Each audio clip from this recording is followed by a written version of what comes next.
hope that you have come with questions. If not, I'll just start making up, or not making up, but bringing up different topics, and then see if I can get you guys to respond. You should be able to either type in your question or you can ask to speak and I can hear your voice.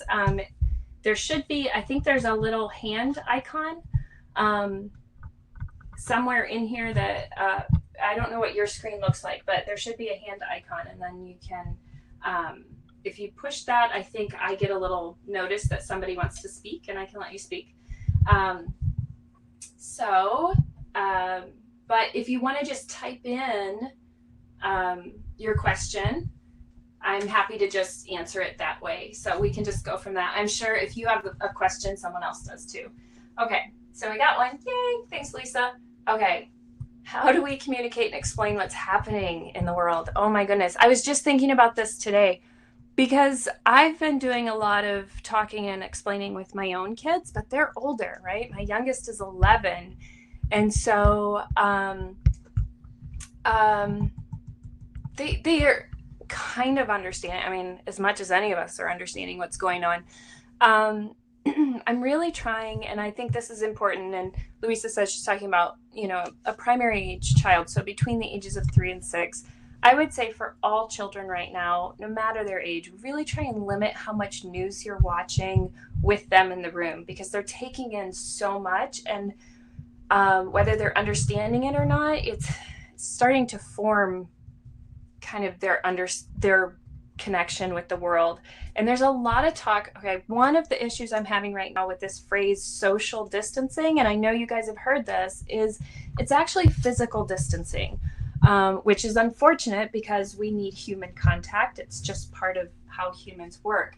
But we can talk about physical distancing, but social connection. So we don't want to, you know, really downplay how much we can connect this way. Like, I see all your names pop up and I think, oh my gosh, I miss you guys. How has it only been a week that we haven't been together in the studio? How is it not been a month, right? No, it's just been a short amount of time. And so we're connecting and we're making this time hopefully during nap time, that we can connect and really have this connection. I want to find a way, and I think it's going to be through a different program where we can actually have conversation and see each other.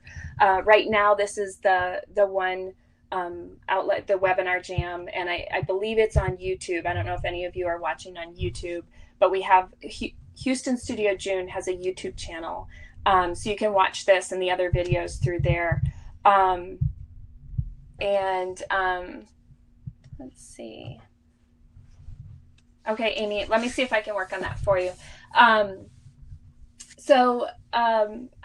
to get back to how do we talk to them? So one, just be careful with those words. Like, try and use something like, you know, we're physical distancing, not social distancing, because so much of what we've been working on in the studio or when they've been at school is about social development, right? Like, how do we take care of relationships? And so that in Montessori school is what we call grace and courtesy, the care of relationships. So right now, we have a large focus on care of relationships. So you can talk about how are we going to take care of our friends? We're probably not going to go see them, but we can connect with them, you know, through FaceTime, or we can call them, or we can draw pictures and we can send them to our friends and our family. All of that, how are we taking care of our relationships, is a good way to help explain kind of what we can do. Now, to explain what's happening is a little bit more difficult. I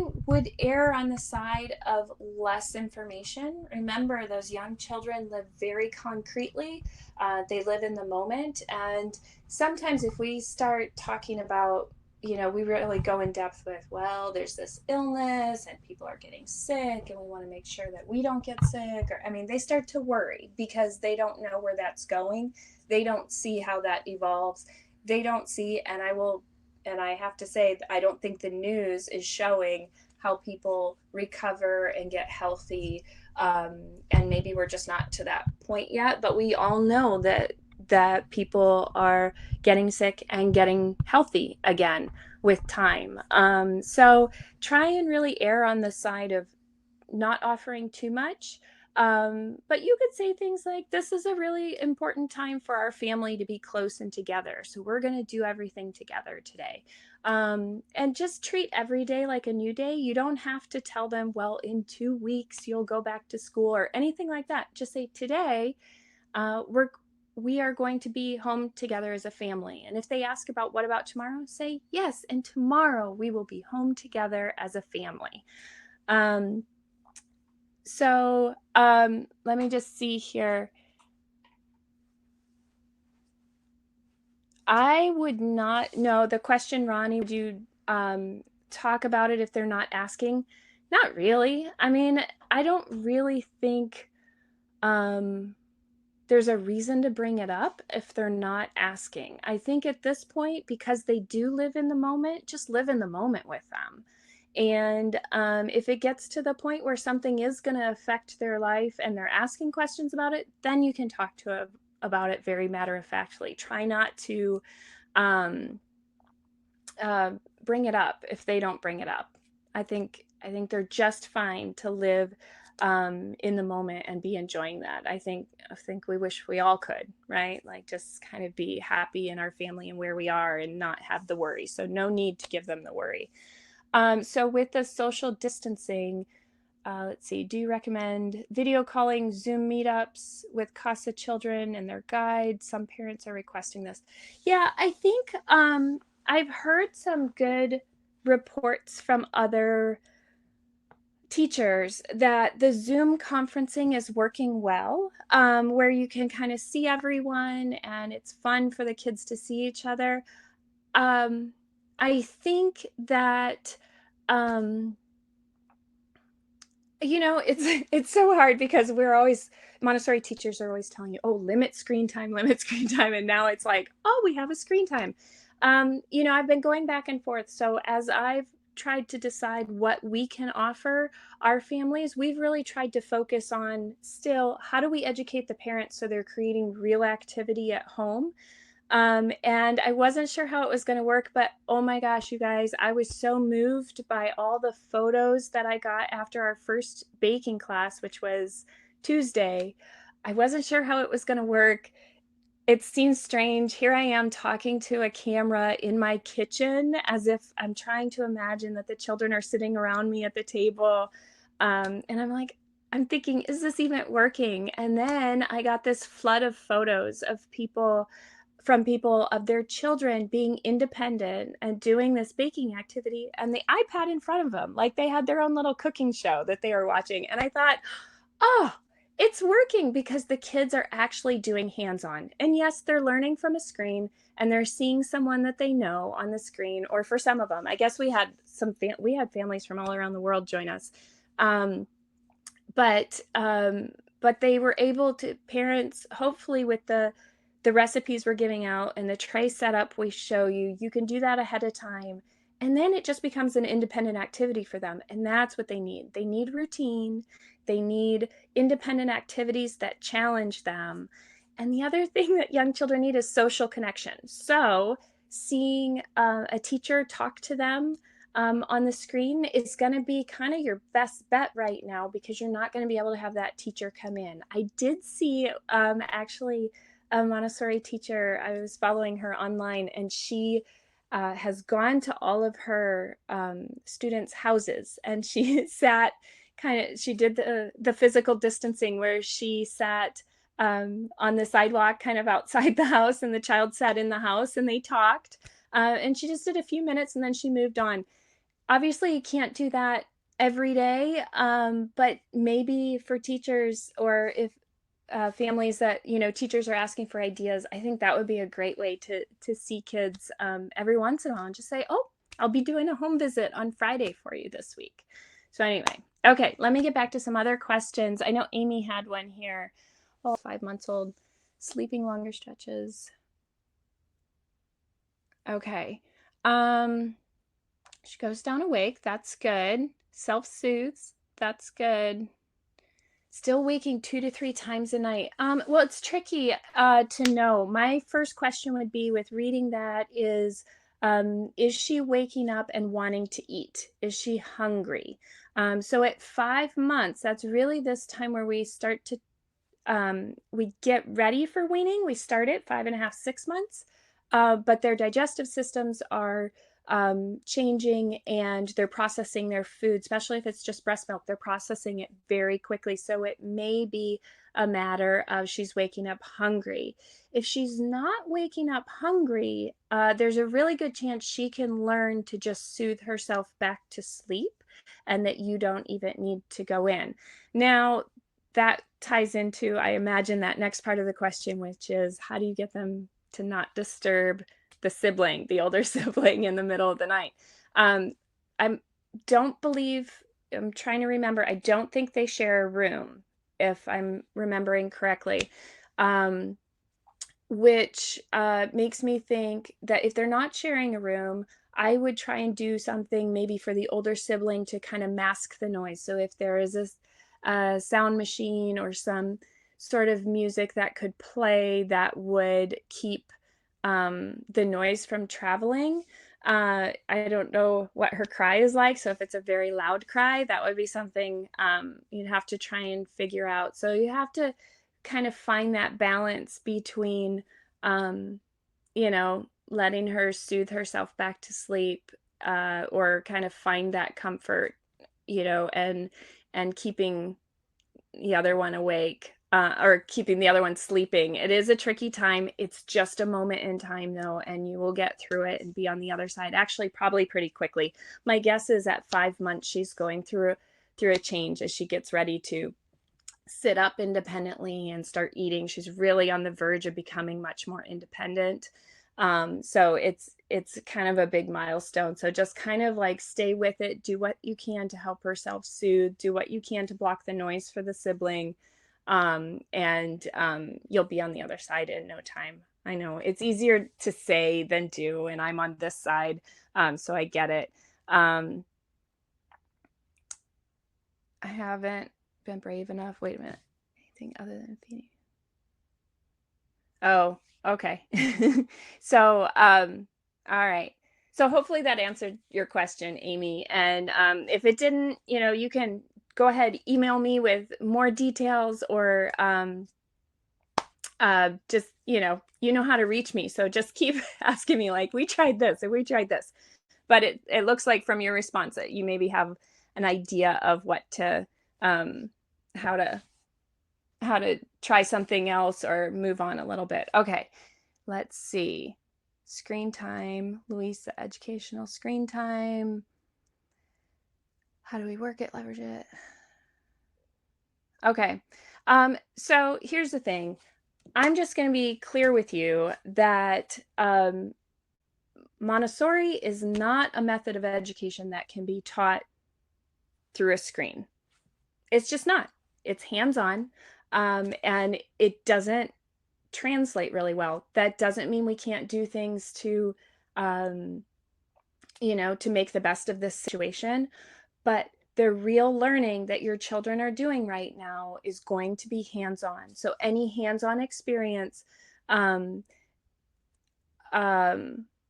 you can give them is the most important experience. So if it's digging a hole in the yard, if it's, set up that mud kitchen outside, or, we've got great weather in Houston right now. So this would be a great time to just, use your outside or your porch as much as possible. It's also a time before the mosquitoes have really come. So really take advantage of that. Plant a garden. Sorry, I know the allergies are bad outside right now, so that's a whole other thing. But plant a garden, do set up trays for baking or activities for making. There's a lot of recipes right now online. People are posting about making your own Play-Doh, or if you have Play or Play-Doh at home, Play-Doh, that's funny. If you have that at home, go ahead and use that. Painting, any of those things, build something together. Later this week, or next week, I'm not sure exactly when, just keep watching our social media and keep watching our email list. We've got some activities that we're pairing with some other companies to see what we can bring you into your home. So although there are a lot of video resources out there, like you can tour museums virtually, you can watch concerts, you can, I mean, I'm seeing it too, right? I've got kids, so people are bombarding us with all of all of these ideas of what we can watch. My dad actually sent me, and I will post it because it's my dad, and I think this is a what I saw was great. Um, my dad is a zoo director, and so he sent me some live feeds from some of their cameras that they have in the zoo. Now their zoo is closed in Milwaukee, but they have these live feeds going on. So he sent me some of those. So some of those are fun to see. And but my recommendation would be schedule it into your day. So it's not just a like, oh, we can try and have it right now. My recommendation is, what are you doing at 9 a.m.? I mean, we've tried to schedule all of our baking and gardening classes online at 9 a.m. Central Time. If it doesn't work for you at that time, you can see them at another time. Just go to our YouTube channel and you can watch them whenever you want. Um, so what is your 9 a.m. thing? What are you doing at, like, so imagine you're doing baking with us at 9 a.m. And then what do you do after that? Really set yourself a schedule. You don't have to show your child unless they ask. But set a schedule for yourself. Like, we're going to do a hands-on project where you're going to set it up for your child, and they're going to be independent in it, whether it's washing, they're going to wash their tricycle, or they're going to bake bread, or whatever activity that's going to be at 9 a.m. And then after they're done with that, you're going to go outside and play, or you're going to, play hide and seek together, or you're going to play a game together. Let them pick a game out of the game cabinet or something like that. And I know a lot of the choice is lost in this for children, but as we get a better grasp on what kind of choices we actually have right now, this is a time when their choices are limited, right? So we're trying to figure out, if you're trying to think about, okay, what is our 9 a.m. activity? Think of maybe try and think of two things you could give them to do. So they could choose would you like to wash your bicycle, or would you like to bake bread? This is the time you get to choose one of these activities. And then, move on with your day. You can then schedule in, this is the time we check in on the zoo animals. Okay, let's get on TV, and we're going to check with the zoo animals. Okay, what are the penguins doing? Let's go check on the giraffe, see if the giraffe was fed today. Okay, so those are all things, ways to work in that screen time. I would say keep it as limited as possible, because they don't really learn that way, and they can start to really get an addiction to it and just want to see more and more and more. And we as parents, we get tired, and it can be really difficult. But I think this is a really great time to let the environment set the limit, and the environment can be the time of day, and that you only have screen time during a certain time of day. Okay, that would be my recommendation. All right, let's see here. 21-month-old that started to say, I'm sorry, every time he's sad or upset. We keep telling him it's okay. Yeah. All right, my guess, and not knowing the complete situation, kind of who he's been around, and the language they're using in which situations, but my guess is that that 21-month-old is using the term I'm sorry, not in a way that we as adults would use it to apologize, but he's more using it as, that's probably his phrase. Because at that age, almost two, their vocabulary is still, although they have a lot of words, it's still very limited. And when they're really emotional, the words they can access tend to be even smaller than what their full vocabulary is. So my guess is, and this is just a guess because I don't believe I know him, my guess is he's using I'm sorry as not an apology, but a way to express that he's sad. So my recommendation, if that's the case, my recommendation would be to look him in the eyes and say, are you feeling sad right now? Or give him a couple of emotions. Are you feeling frustrated or sad? Give him a couple to choose from and see if he chooses one. You don't have to put a whole lot of energy into saying, it's okay, you can be sad. I mean, I'm sure he feels that from you anyway. Your love helps him feel that. And you're being there with him and calm with him helps him feel that you support him. But I would really try and not take the words "I'm sorry" as face value, and maybe kind of what is the phrase that he's saying or that he's thinking.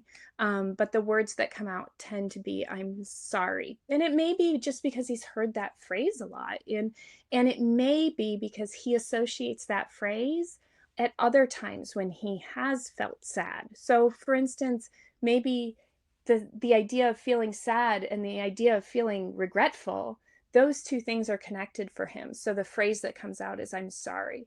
So it's great to acknowledge his feelings, but I wouldn't put too much stock in that he's feeling responsible, or that he feels that he shouldn't have those feelings. So I would say that just kind of acknowledge the feelings, and then if he wants to talk more about it, talk about it. But otherwise, I would just kind of let him move on in his normal way. 21 months, they usually can, once their feelings are acknowledged, a lot of times they can move right past that because they are so great about living in the moment. Okay. Best way to enforce going potty before and after leaving the house. Now that we're leaving the house. Okay. I was going to say, where are you going? So what is the best way to do it? Always my advice is the best way to do it is as matter-of-factly as possible. So the more you make it into the routine, and your routine, not just their routine, usually the more they take to it. So the best way to do it is to say, okay, we're going to get in the car now.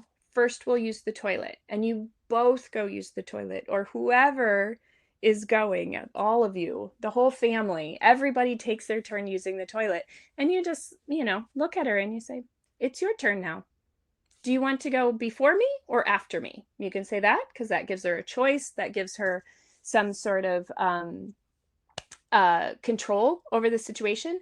It is not a choice to go to try, right? To go to the bathroom. But it is a choice. You could go before me or after me. So I would do that, try and give her a little choice in it, but maintain that it is something that we do before we leave the house. And if you make sure that it's always something you do before you leave the house, then she'll start to come around and know that. She might push back a little bit, because they all do. That is developmentally appropriate for them to say, are you sure this is the rule? That's really what they're saying. When they push back, are you sure this is the rule, Mom? You just say, yes, this is the rule. So they just are checking. They want to make sure they know the rule. So I would say that's what I would do. Okay. Oh, he found the outer rotation toys, Whitney. Let's see. Any tips to help make this into a positive and not as frustrating thing? Okay. So, yes. Okay. So here's the thing. When they find something in the environment that they are drawn to, they don't have a whole, at the age that Phoenix is, they don't have a whole lot of choice of whether they go do it or not, right? Because they don't yet have like a will to stop themselves. They have what Dr. Montessori called the horme, which is that inner life drive. And I think we talked about this in class last week or the week before, I can't remember, but they have that internal drive to seek out their environment. They are just, it is the way nature has made sure that children will learn, because they have this internal drive to go find it. I'm going to go learn about this world. It's actually an amazing thing. It's why I love this age group. I'm so drawn to them because they're so passionate about finding out how this world works. And sometimes as parents, that means that they find something, and then, for instance, a shelf, imagine this shelf with, a young child. Well, like I said, my youngest is 11, so she doesn't clear this shelf. However, if I had a young one, would come in this room often and clear the shelf, because that's fascinating to listen to the books as they fall, to feel all the different covers, to see all the different colors. Like, that is so interesting, right? And this how fun for them and how physical and how real of an activity. So all of those things are what draw them to learn about life. So if we don't want them clearing the shelf, we're actually either going to, one, have to block them from it. So we will close the door and they won't be allowed in that room. So in your case, lock the ottoman and so he can't get in. Or if we don't want to keep picking up the toys or picking up the books, we're going to remove them all and put them somewhere else for a little while. And they'll, once that's not interesting anymore, they're going to move on. They're going to find something else interesting. And then you can go and put your toys back in your secret spot. Although it may be that you just need a permanent new secret spot that is in a closet up high, is my thought. But always have the environment, as much as possible, have the environment set the limit. So you don't become the policeman always enforcing rules. Have the environment set the limit. So you can come and take things off the shelf all you want. There's just nothing interesting on the shelf. Or you can empty this ottoman all you want, but there's nothing interesting in it. Well, then they're going to stop doing it. They're going to go find something else that they can empty. What I might do if it were my child in my home, I would take out the things that I don't want him going through, and I would actually put something fun for him to discover in there. So the next time he went to it and he opened it up, he'd be like, wait, these are all my favorite balls or whatever, or the scarves or whatever it is that you have. I would go ahead and put that in there because that would be a fun activity for him. Okay, let's see, moving on. I can't wait for the baking class tomorrow too. I'm excited. We do, and actually I'm just having slow upload time because everyone's on the Wi-Fi these days. But if you check the YouTube channel later today, there will be a baking class. It's not live, but we pre-recorded it yesterday, making some apple crisps. So there'll be another one. So we're just going to keep putting them out so you can do them whenever you want. Okay, let's see. Okay, let's see. Toileting, more toileting questions. Great. Toileting before leaving the house equals factor in the time that you're planning so you're not stressed out when you're getting to leave.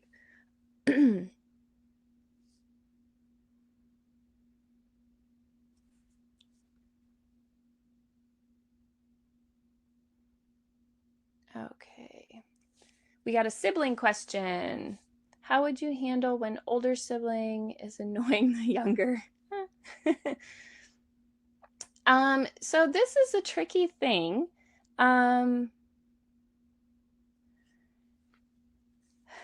With siblings, let me see. I just want to make sure I got all the details here. Screaming, crying doesn't seem to stop until I step in. Okay, well, that's hard. So a couple of things. One, as the parent, children need to feel that you will protect each of them the same, right? You're going to keep them each safe. You're not going to keep all of them safe. You are just going to keep everyone the same safe, right? I don't know if I said that right. Okay, let me be clear again. So you're going to keep everyone safe. That's your job as a parent. And you're going to keep them safe physically, and you're going to keep them safe emotionally. And sometimes that emotional one is a little bit harder to decipher. Like, when is that time of when have they crossed the line? Because the other part of siblings is you really have to let them develop their own relationship. And there will be times that they figure things out together that you don't think is fair, or you wouldn't agree with, or you feel like one is taking advantage of the other. It's their relationship and they get to figure it out for whatever reasons. And it's because the way they love each other as siblings, that's how they work things out. So different personalities will clash or mesh at different times of development. And so when you have two children in the same plane of development, which you do, which means, so the first plane of development is from birth to age 6. It's divided into two halves, the first 3 years and the second 3 years. And here's what you're experiencing. Um, the first 3 years is the unconscious absorbent mind, right? So the child is just learning things. It's just like being absorbed into them by experience. They're here, they're loving it. It's why we have those moments of like seeing these children in like pure joy. We're like, oh my gosh, they're just loving this moment, or they're really just hating this moment, right? We see this extreme um, emotion during that time. And they're not real conscious of it. So they're not really conscious of it. Not till about 2.5 do they start having these moments of like awareness, like, oh, I understand what's happening around me. So before that, they're just living in the moment and enjoying what is. But as they approach 2.5, 3, they start to become more aware of the impact they have on others and the world and themselves and all of that, right? The environment. From birth, we're giving them the experience to have an impact so that when they are conscious, they'll be aware of what that impact is. And so between that age of 3 and 6, they're really starting to become aware, and they're still absorbing things, but they are a little bit more in control and conscious of what it is they're learning. Like they start to have preferences, right? Like, I want to learn about dinosaurs. And you're like, oh, well, you never really cared about this before. You kind of just wanted to learn about anything I put in front of you. And now you have some focus. That really starts to happen between 3 and 6. And so that also starts to happen in relationship and learning relationship.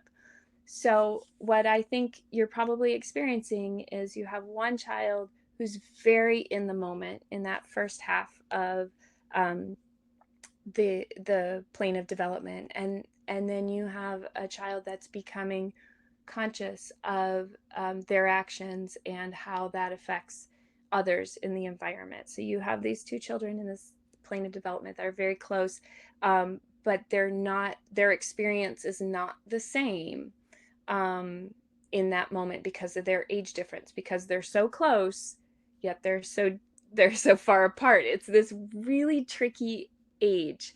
So what do you do about it? Stay calm. Stay back from it as much as you can. But I think with your younger, because I know both of them, I really think that although he has words and he has the sweetest words to share, it may be very stressful in those moments for him to find the right words to express to your older one. So you can help with that, and you can say, oh, I can hear that you are not happy with what your brother is doing. Do you hear that? You can say that to the older brother. Do you hear that? I can tell because of the frustration in his voice. And then you can ask the older one, you say, can you please, find some space away from your brother, because your brother is not enjoying that. I can hear it by the tone of his voice. And you can confirm with the younger and just say, is that what I'm hearing in your voice? And I imagine you might even hear him say, yes, because he does answer those questions when you present them to him. So give him a chance to take a breath and to answer. And then you're kind of a little bit translating for your older one. Say, this is what I'm hearing. Are you hearing it too? And, the reaction he's having, I would say, is very typical of siblings. The older one, you said he's laughing. When the younger one cries, I think it's a typical reaction, but a lot of times it's not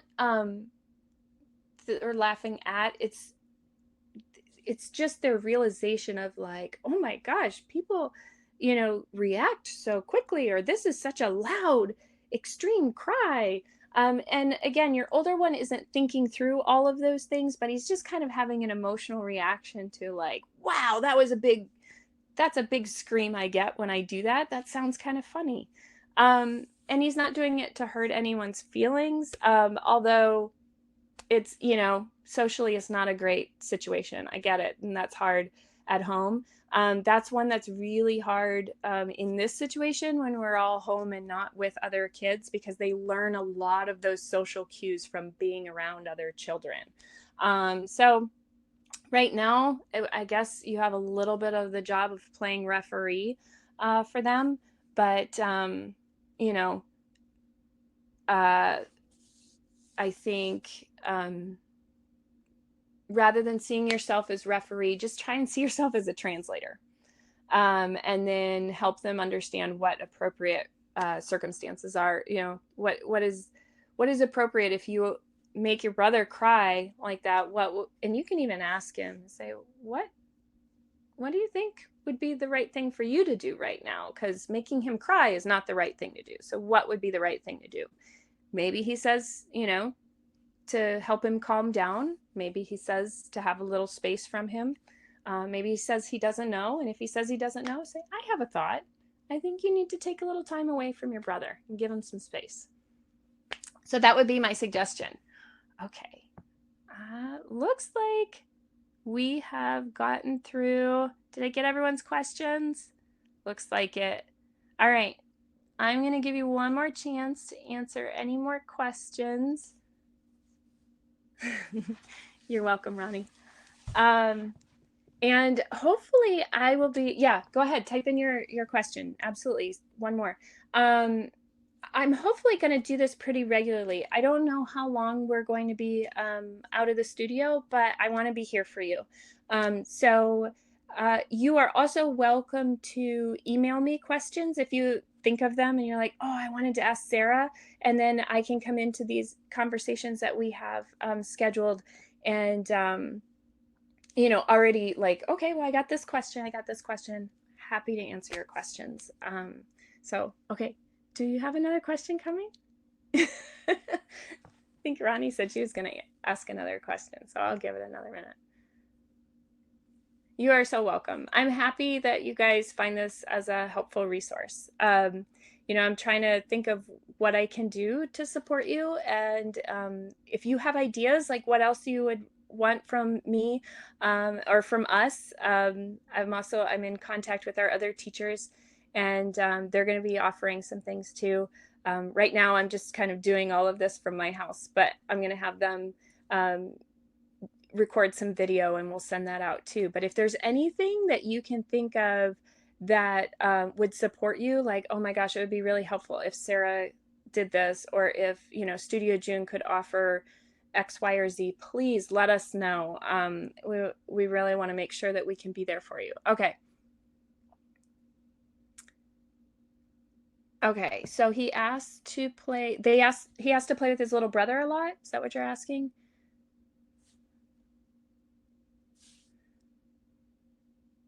Oh, to play with you. Okay.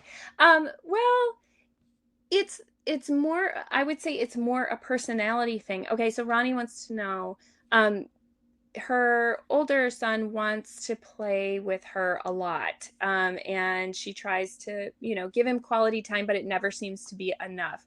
And is it an age thing or is it a personality thing? It might be a couple of things. I would say I think it's probably a lot based on personality.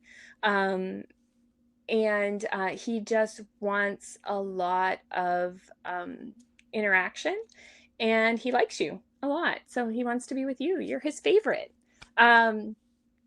which is hard as a parent, right? And I know I find that feeling very difficult with my kids, that no matter what I do, it's never enough.